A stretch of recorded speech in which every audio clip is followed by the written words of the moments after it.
Hi everyone, welcome back, Jedi here. Thought I'd just give you an introduction to a new little flashlight that I picked up recently. I'm probably way behind the curve on this one. It's one that I'm sure many people are familiar with. It's the Fenix E01. I've been looking for a little flashlight to go in my possibles arrangement. I do use the Petzl E-light as a head torch, and I do have some bigger flashlights in the lead lenser range, but I've never really gone for anything from Fenix, and I thought this would be an ideal little light to try out without spending megabucks on the other bigger, more powerful, with more modes flashlights, just to get an idea of the build quality, run times, you know, just to see how it works, just as a little introduction. So I've been looking for one for my possibles pouch. I'm off out this weekend, and I thought this would be an ideal time to try it out. It's say the E01. It states on there that there's 21 hours working time from one AAA battery. Comes in a range of colours. I've gone for the black one. It's waterproof to IPX8 standard, which is pretty good immersion standard, and it's type 3 hard anodized finish, which again is pretty good. It's classed as a high performance LED flashlight. Well, performance is one of those relative things. What is performance? Well, you measure it in, you know, certain different ways. Is it performance in terms of run time, performance under the wheel of a lorry? You know, I don't know, many different ways of measuring performance. Dedicated to producing classic illumination tools, strive to maintain all of our products of great performance, excellent durability, innovative design, quality fit and finish. Fenix flashlights can serve as dependable illumination for nearly every situation, and they can also be the perfect gift for a friend.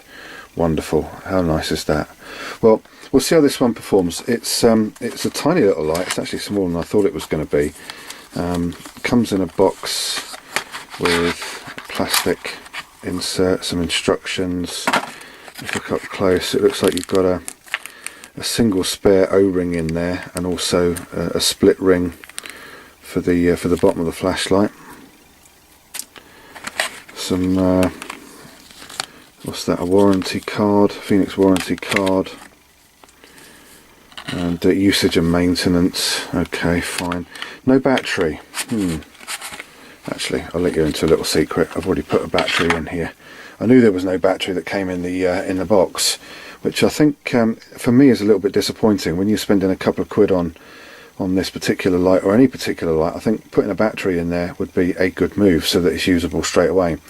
Now, this does use the AAA batteries, which are, you know, found in everything from remote controlled devices onwards and upwards, really. Anything around the house you can find with AAA batteries. They're not difficult to find, and of course they're easy to buy replacements as well in any shop, garage, pharmacy, all those sorts of things. Easy to find. Feels pretty good in the hand. You can use it as a candle. My camera's having trouble focusing at the moment, but you can use it as a candle. It will sit on the table like so without any problem, which is a good little feature. Some of them don't do that.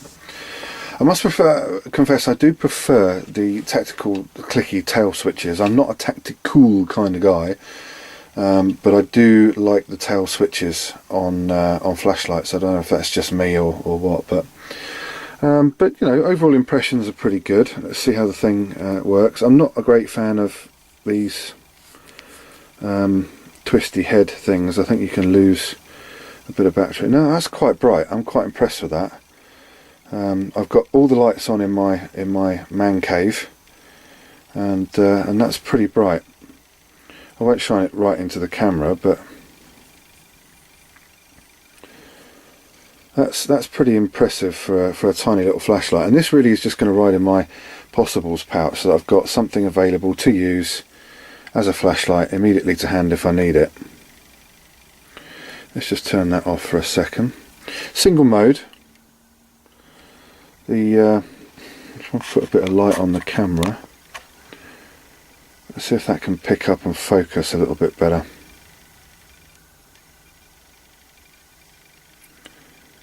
I don't know if you can see the LED in there particularly well, but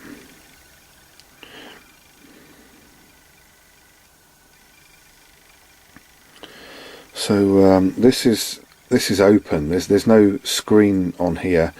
screen or the protection for the LED light emitting diode is that bulbous thing right in the middle. The reflector is a fairly smooth reflector. It's not orange peeled to give a good wide spread of smooth light.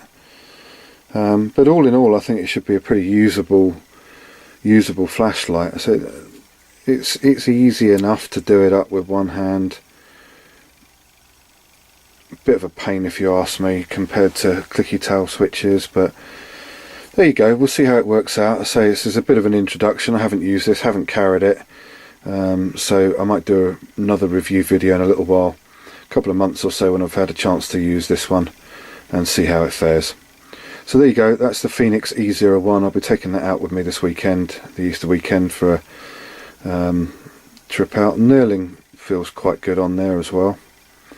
We'll see how that works out over the next couple of weeks. So there you go, people, that's the Fenix E01, a brief introduction. So it's not a review because I haven't used it, but a little introduction for you if you haven't seen it before. I'm sure many of you have, but I'll do another review on it when I've had a chance to use it a bit more.